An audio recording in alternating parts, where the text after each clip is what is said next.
چند دن پہلے جو منظر تم نے کیا، ہمارے یہاں تو شیعہ لوگ نہیں کرتے ہیں، وہ ہمارے یہاں آپ حضرات کرتے ہیں، یہ جن کو لوگ احمد رضا خان صاحب سے جوڑتے ہیں، جبکہ احمد رضا خان فتاوی رضویہ میں فتویٰ دیتے ہیں تعزیہ بنانا، اس کو نکالنا، اس کو سڑکوں پر لے جانا، گھمانا، یہ ساری کی ساری چیزیں حرام ہیں۔ قیامت کے دن تم جناب محمد رسول اللہ کو کیا منہ دکھا سکو گے؟ تم اپنے بزرگوں کو، اپنے اماموں کو، اپنے مولویوں کو بھی منہ دکھانے کے لائق نہیں ہو۔ میں سوال کرتا ہوں کہ ایک بات بتاؤ، تم نے یہ تعزیہ نکالا، کیوں نکالتے ہو؟ کہنے لگے حسین کا ماتم کرتے ہیں۔ ہم نے کہا ویسے تو تم سب کو زندہ مانتے ہو، لیکن حسین کو مرا ہوا کیوں مانتے ہو؟ کہ نہیں وہ مرے نہیں ہیں۔ میں نے کہا جب مرے نہیں ہیں تو پھر ماتم کس کا کرتے ہو؟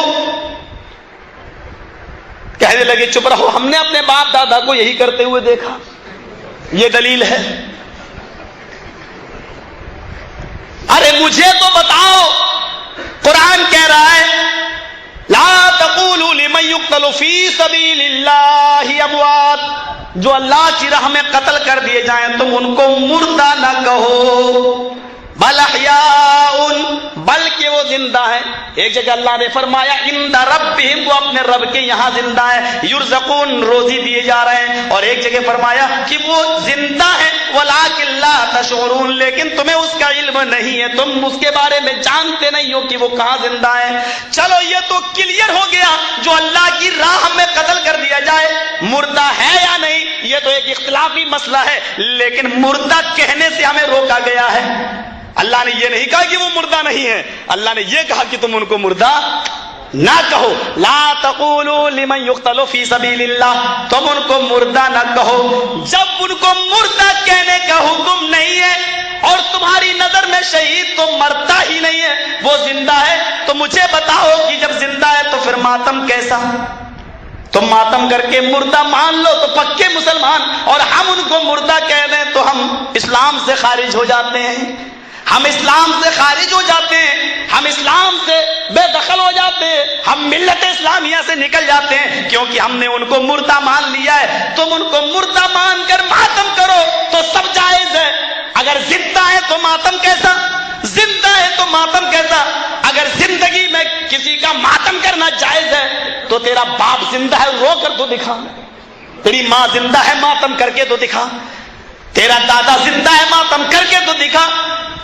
اپنے باپ کی زندگی میں ماتم کرے گا تو توہین ہوگی کہ باپ تو زندہ، لوگ کہیں گے ماتم کیوں کر رہا ہے؟ ارے زندہ کا بھی کہیں ماتم ہوتا ہے، تجھے کوئی اور نہیں ملا تھا ماتم کرنے کے لیے؟ فاطمہ کا باپ اور اس کے نواسے ہی ملے تھے کہ وہ، اور قانون تو دیکھو، قانون تو دیکھو، یہاں حضرت حسین 10 تاریخ کو شہید ہوئے تو ان کا ماتم ہوگا، اور وہاں 12 ربیع الاول کو جناب محمد رسول اللہ کا انتقال ہوا تو وہاں جناب محمد رسول اللہ کی خوشی منائی جائے گی۔ غور طلب مسئلہ ہے یہ، یہاں تو 10 تاریخ کو شہید ہوئے حضرت حسین تو ماتم ہو رہا ہے، اور وہاں 12 ربیع الاول کو جناب محمد رسول اللہ کا انتقال ہوا تو وہاں خوشیاں منائی جا رہی، قمقمے جلائے جا رہے ہیں، لائٹیں جلائی جا رہی ہیں، اگربتیاں جلائی جا رہی ہیں، اور کہا جا رہا کہ آج کے دن جناب محمد رسول اللہ کا جنم ہوا، پیدائش ہوئی۔ پیدائش میں تو اختلاف ہے، لیکن انتقال میں تو اختلاف کسی کا نہیں ہے۔ تم کہتے ہو 12 کو پیدا ہوئے، ہم کہتے ہیں 9 کو پیدا ہوئے، چلو 9 یا 12 میں سے کوئی ایک تو صحیح ہے۔ اختلاف پیدائش میں تو ہے لیکن انتقال میں تو اختلاف نہیں ہے۔ اور آپ کو ایک پوائنٹ کی بات بتاؤں، چلو میں نے مان لیا کہ 12 تاریخ کو پیدا ہوئے، چلو آپ کی بات سر آنکھوں پر، تو کبھی آپ نے اس حکمت پر بھی غور کیا کہ ایسا کیوں ہوا 12 ہی کو؟ آپ کو ایک پوائنٹ کی بات بتاؤں، اللہ کے نبی پیدا کس دن ہوئے؟ دن پیر، اور انتقال کس دن ہوا؟ پیر۔ پیدا بھی پیر کے دن ہوئے، انتقال بھی پیر کے دن ہوا۔ پیدا کس مہینے میں ہوئے؟ ربیع الاول۔ انتقال بھی کس مہینے میں ہوا؟ ربیع الاول۔ پیدا بھی 12 تاریخ کو ہوئے، انتقال بھی 12 تاریخ کو ہوا۔ اے بریلوی کٹھ ملاؤ، کبھی تم نے غور بھی کیا ہے اس حکمت پر؟ 12 تاریخ کو آپ پیدا ہوئے پیر کے دن، پیر کے دن صرف میلاد ہی نہ بنانا، خوشیاں ہی نہیں منانا، یہ دن آپ کے انتقال کا دن ہے، اس کو بھی سامنے رکھنا۔ 12 ربیع الاول، اس مہینے کو صرف خوشی کا مہینہ ہی نہیں بنانا۔ اگر اس مہینے میں سورج چمکا تھا تو اسی مہینے میں سورج غروب بھی ہوا تھا، اس لیے خوشیاں اتنی نہ منانا کہ غروب ہونے کا، انتقال ہونے کا غم بھول جاؤ۔ 12 تاریخ کو بھی قمقمے اور لائٹ جلا کر اتنا خوش نہ ہونا کہ 12 ربیع الاول کو جناب محمد رسول اللہ کا انتقال ہوا۔ اس تاریخ میں امام حسین 10 تاریخ کو پیدا ہوئے تو تم شہادت مناتے ہو، ماتم کرتے ہو۔ میں پوچھتا ہوں کہ 12 ربیع الاول کا دن تھا اور حضرت فاطمہ چیختی جا رہی تھی۔ امام بخاری اس روایت کو لاتے ہیں کہ 12 ربیع الاول کا دن نبی اکرم کی روح نکل چکی ہے قبض عنصری سے، اور حضرت فاطمہ چیخ چیخ کر کہتی جا رہی ہے، واہ کر بابا من اجاب ربندا، واہ کر بابا من جنت الفردوس مأوا، واہ کر بابا الی جبریل لنا۔ ہائے میرے ابو، آپ کو اللہ نے بلایا اور آپ نے اس دعوت کو قبول کر لیا۔ واہ کر بابا من اجاب ربندا، ہائے میرے ابو، آپ کو اللہ نے دعوت دی، اپنے پاس بلایا اور آپ چلے گئے، یہ بھی نہیں سوچا کہ پیچھے کن کو چھوڑ رہے ہیں، آپ کو آپ کے رب نے بلایا اور آپ چلے گئے۔ واہ کر بابا من جنت الفردوس ماوا، ہائے میرے ابو، آپ کا ٹھکانہ تو جنت الفردوس ہے۔ واہ کر بابا الی جبریل لنا، آئے میرے ابو، اب جبرائیل کس کے پاس آئیں گے قرآن لے کر، اب کس کے پاس آئیں گے وحی لے کر؟ میں جبرائیل کو بلاتی ہوں اور آپ کے انتقال کی خبر دیتی ہوں، میں جبرائیل کو بلاتی ہوں اور ان کو بتا دیتی ہوں، آئے جبرائیل اب نانا محمد رسول اللہ اس دنیا میں نہ رہے۔ وہاں 12 ربیع الاول کو حضرت فاطمہ کا یہ حال ہے، یہ حال ہے، اور تم 12 ربیع الاول کو لائٹیں جلاتے ہو، قمقمے جلاتے ہو۔ مجھے بتاؤ تو صحیح، حضرت فاطمہ کے غم میں تم شریک کیوں نہیں ہوئے؟ سوال کرنا تو ہمیں بھی آتا ہے، لیکن مجھے معلوم ہے کہ اس کا جواب تم کیا دو گے۔ تمہارے یہاں کے مولوی تو انڈیا کے مولویوں سے خطرناک ہیں۔ ہمارے ہاں اگر یہ سوال کر دیں تو لوگ کہیں گے کہ مولوی جرجیز کی تقریر میں نہ جانا، نکاح ٹوٹ جائے گا، یہ جواب ہوگا۔ تمہارے ہاں میرے ان سوالوں کا جواب کیا ہوگا اللہ ہی بہتر جانے، کیونکہ یہاں تو بغیر ٹیٹی اور لانچر کے بات ہی نہیں ہوتی ہے۔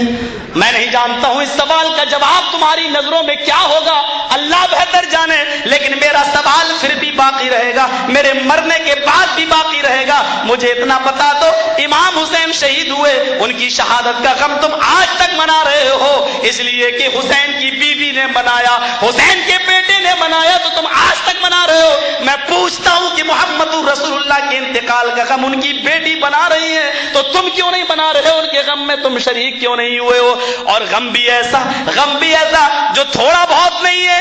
حضرت فاطمہ سے سنو کہ غم کیسا ہے، کہتی ہے صبت علی الایام، اگر وہ غم جو نبی کے انتقال کے بعد میرے اوپر ٹوٹے ہیں، غم جو میرے اوپر آئے ہیں، اگر یہ غموں کے پہاڑ کسی دن کے اوپر ڈال دیے جائیں تو دن بھی رات میں بدل جاتے، اگر یہ غم کسی پہاڑ کے اوپر ڈال دیے جائیں تو پہاڑ بھی ریزہ ریزہ ہو جائے، یہ غم ہے۔ اور ان کی بیٹی بتلا رہی ہے، ان کی بیٹی کہہ رہی ہے اس غم میں آئے بریلوی مولوی ہو، مجھے اتنا بتاؤ فاطمہ کے غم میں 12 ربیع الاول کے اندر تم شریک کیوں نہیں ہوئے؟ ہم اہل حدیثوں سے پوچھو گے تو ہمارے پاس تو ایک ہی جواب ہے، 3 دن سے زیادہ ماتم کرنا جائز ہی نہیں ہے، 3 دن سے زیادہ غم کرنا جائز بھی نہیں ہے۔ ہم تو ایک ہی جواب دیں گے، اور یہ طریقہ، یہ اصول بھی ہم نے سیکھا ہے تو جناب محمد رسول اللہ صلی اللہ علیہ وسلم کی تعلیم سے سیکھا ہے۔ تم تو مانتے ہی نہیں ہو، تم بتاؤ کہ تمہارا جواب کیا ہوگا؟ حسین کا ماتم اب تک کیے آ رہے ہو، حالانکہ وہ زندہ بھی ہے تمہاری نظروں میں، پھر بھی ماتم کرتے چلے آ رہے ہو۔ مجھے بتاؤ کہ جناب محمد رسول اللہ کا غم فاطمہ منا رہی ہیں. حضرت عائشہ جن کی شادی ہوئی، مسند احمد کی صحیح روایت ہے، حضرت عائشہ کی شادی ہوئی پہلی رات ہے، نبی اکرم کے ساتھ لیٹی ہوئی ہیں، بستر پہ سو رہی ہے. رات میں خواب دیکھتی ہے کہ آسمان پر 3 چاند چمک رہے ہیں.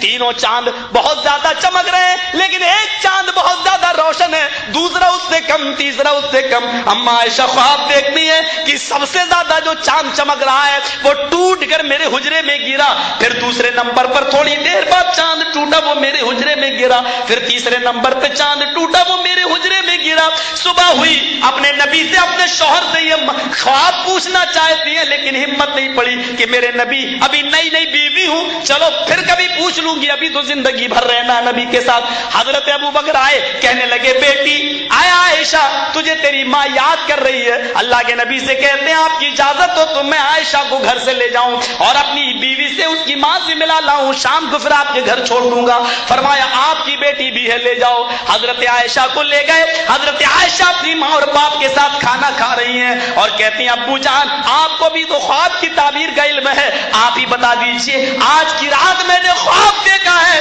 کہ سب سے زیادہ چمکنے والا چاند ٹوٹ کر میرے حجرے میں گرا. حضرت ابو بکر صدیق کی آنکھوں میں آنسو آ گئے. کہا عائشہ کیا تم نے اس خواب کو جناب محمد رسول اللہ سے بیان تو نہیں فرما دیا؟ فرمایا نہیں. کہا میری بیٹی نبی اکرم سے اس خواب کی تعبیر نہ پوچھنا، جب یہ تیرا خواب پورا ہوگا تو میں خود تجھے بتا دوں گا، میں تجھے بتا دوں گا. حضرت عائشہ جب اللہ کے نبی کے پاس آئی تو عمر تھی 9 سال. پھر خواب دیکھتی ہے 10 سال کی ہو گئی، 11 کی، 12 کی، 13 کی، 14 کی، 15 کی، 16 کی، 17 کی، اور جب 18 کی ہوئی تو جناب محمد رسول اللہ کا انتقال ہو گیا. 9 سے 18 سال، پورے 10 سال وہ جناب محمد رسول اللہ کی خدمت میں رہی. وہ بھی اس خواب کو بھول گئی کہ کب میں نے دیکھا تھا اور اس کا تذکرہ نہیں کیا.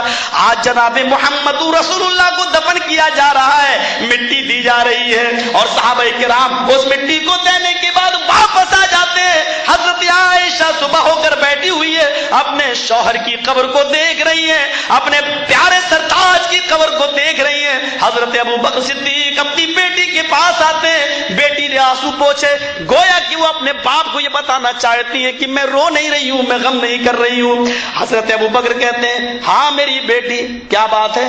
کہا کہ مجھے کچھ خوشیاں ملی ہیں. کہا کیا خوشیاں ملی ہیں عائشہ؟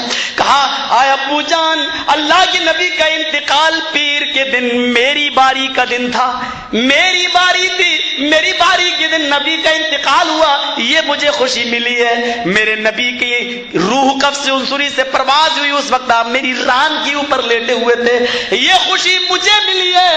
آپ نے مسواک کی، ٹائٹ تھی، میں نے اس کو اپنے دانتوں سے نرم کر دیا اور پھر میں نے اللہ کے نبی کو دے دی. آخری وقت میں میرا لعاب اللہ کے نبی کے لعاب سے مل گیا، یہ خوشی بھی مجھے ملی. فرمایا بیٹی یہ خوشیاں تجھے مبارک ہو، میں تو اپنا وعدہ پورا کرنے آیا. آج سے 10 سال پہلے جب تو کھانا کھا رہی تھی میرے ساتھ اور تو نے خواب بیان کیا تھا، میں نے کہا تھا کہ اللہ کے نبی سے خواب کی تعبیر نہ پوچھنا، جب یہ خواب پورا ہوگا تو میں بتا دوں گا. عائشہ تو نے اپنے نبی کے حجرے میں جو 3 چاند چمکتے ہوئے دیکھے تھے، سب سے زیادہ چمکنے والا چاند سب سے پہلے ٹوٹ کر تیرے حجرے میں گرا. عائشہ یہ وہی چاند تھا جناب محمد رسول اللہ صلی اللہ علیہ وسلم جو ٹوٹ کر تیرے حجرے میں گرا. اب تو اپنی نظروں سے 2 چاند اور دیکھے گی جو تیری زندگی میں ٹوٹیں گے اور اسی حجرے کے اندر دفن ہوں گے. جہاں غم کا یہ عالم تھا، جہاں غم کا یہ عالم تھا، میں پوچھنا چاہتا ہوں تم سے کہ تم حضرت عائشہ کے اس غم میں شامل کیوں نہیں ہو؟ میرے بھائیوں سوال اتنے ہوں گے کہ تم شرم سے سر جھکا لو گے.